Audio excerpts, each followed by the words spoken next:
Ignorance is an industry, big industry. And there are those who want Africa to continue to wallow in poverty and to wallow in ignorance because it is their safest bet to their continued benefit.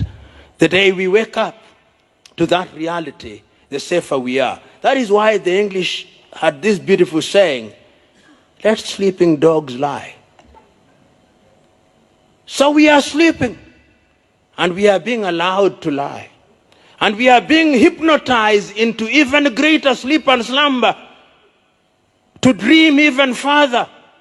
But I'm telling us, if Africa is to realize our dream, we must wake up. If Africa is to win the lottery, we must buy the lottery ticket. Why are we ring fencing 30%? Let us ring fence 70%.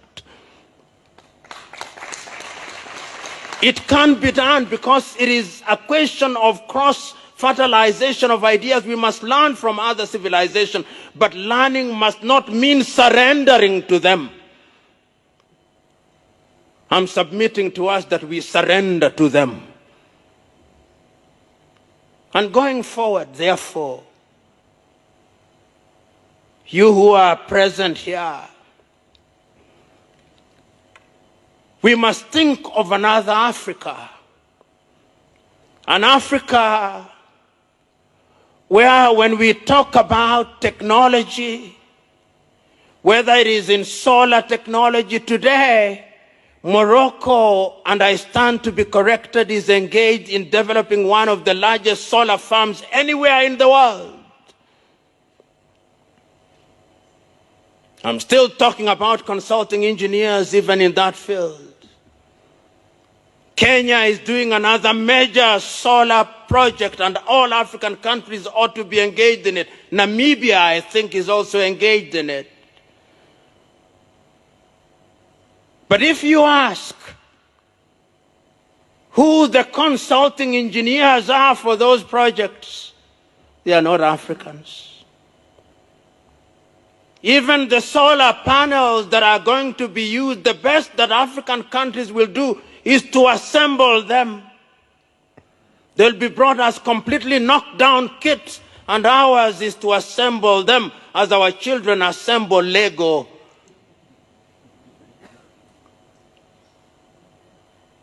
We are talking about water and water, which is an important thing, and water engineering.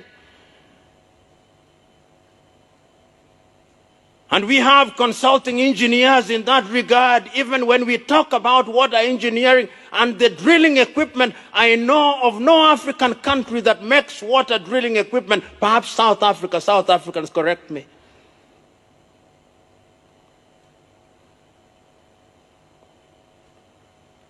When we are talking about road infrastructure, I know that sometimes even when we are doing the roads, even the one here, the Kampala and Entebbe Expressway, the contractors, under the guise of something that they now call design and build, will even import steel from their countries, saying that ours has too much carbon content. Sometimes even cement is imported because ours is claimed not to have certain ingredients. I'm still talking about consulting engineers.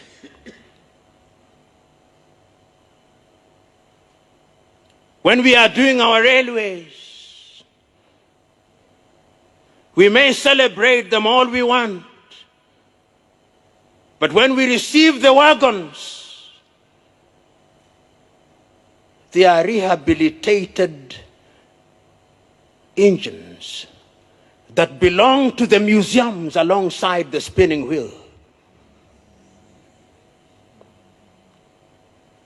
I'm submitting to us that the consulting engineer is important to Africa's growth and development. You cannot deny that.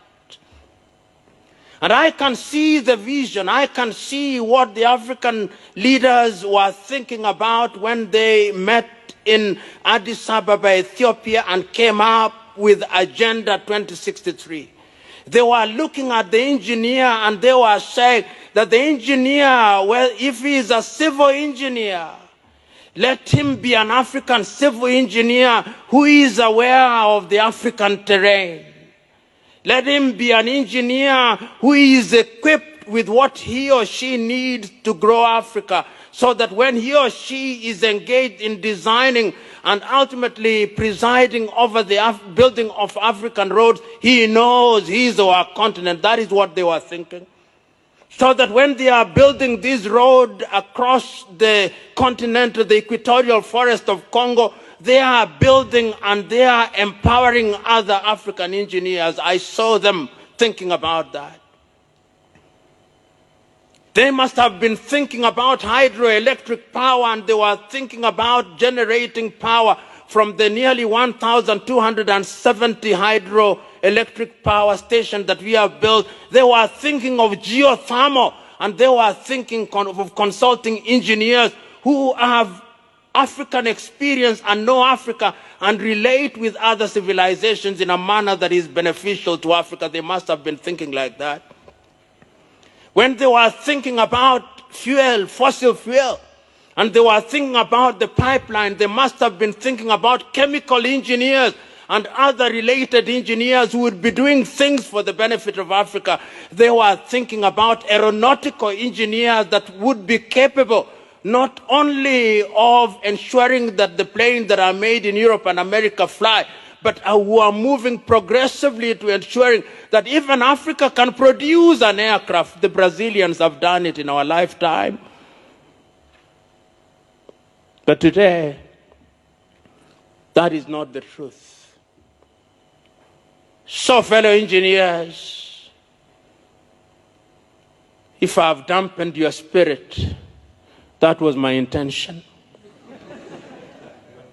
Because it is those dampened spirits that are capable of providing a fertile ground for the fruit of growth to germinate. This continent is capable of achieving much. Africa today has a population of 1.1 billion. We are 55 countries, and all the 55 countries, our economy is only as big as that of India. We can do better. And if we are going to do better, I have no doubt in my mind that you great minds that are gathered here, because the minds that are present here are some of the best minds that Africa can offer. Let it not be business as usual. Let it not be that you have expanded your firm to include 100 engineers to do work that has been handed down to you by some European or Chinese firm. No. Let it be that you are also capable of doing things in your own right. You can do it. You must do it. Because if you don't do it, the thing that we call growth will never be realized. We'll have symbols of what we describe as growth, but Africa will never grow. We'll have things that appear to represent growth, but Africa will never have grown. So, ladies and gentlemen, I'm here to remind you and to remind myself that if Africa is to realize our potential in the world of infrastructure, because as the Vice President rightly said, if you have infrastructure, it has an impact on agriculture, it has an impact on mining, it has an impact on the health sector, it has an impact in every other sector in our economies. It can be done. It must be done. And you are the ones who are going to do it. And remember that the world is not very kind. All of us know. Every other person in every other part of the world is trying to ensure that they are at the top of the food chain. Where is Africa in the food chain? Are we at the bottom of the food chain, or we are at the top of the food chain? I am saying we are at the bottom, and going forward we must fight our way to ensure that we are beginning to talk about things like nanotechnology. What are we teaching in our universities? Most of our universities, faculties of engineering have equipment that were used in Europe during the industrial age. I'm saying this rather melodramatically, but I'm making my point. We must change. There must be a linkage between the practicing consulting engineer and the universities. There must be a linkage between that and industry. It cannot be right that in this day and age, that linkage is not there.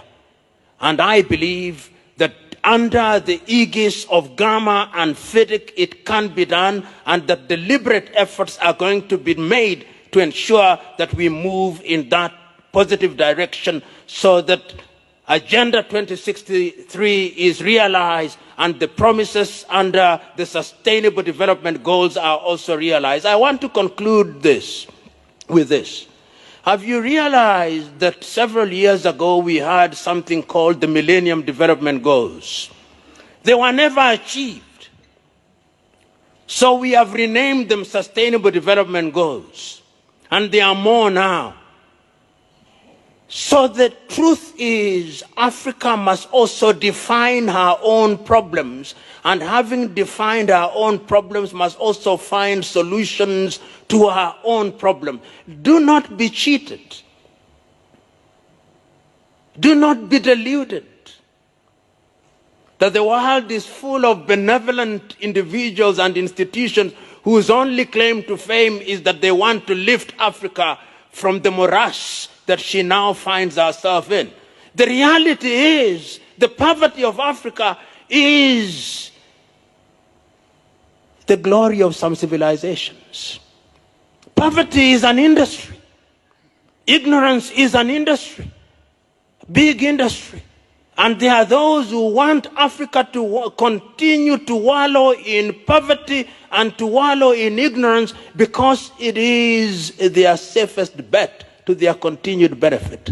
The day we wake up to that reality, the safer we are. That is why the English had this beautiful saying, let sleeping dogs lie. So we are sleeping, and we are being allowed to lie. And we are being hypnotized into even greater sleep and slumber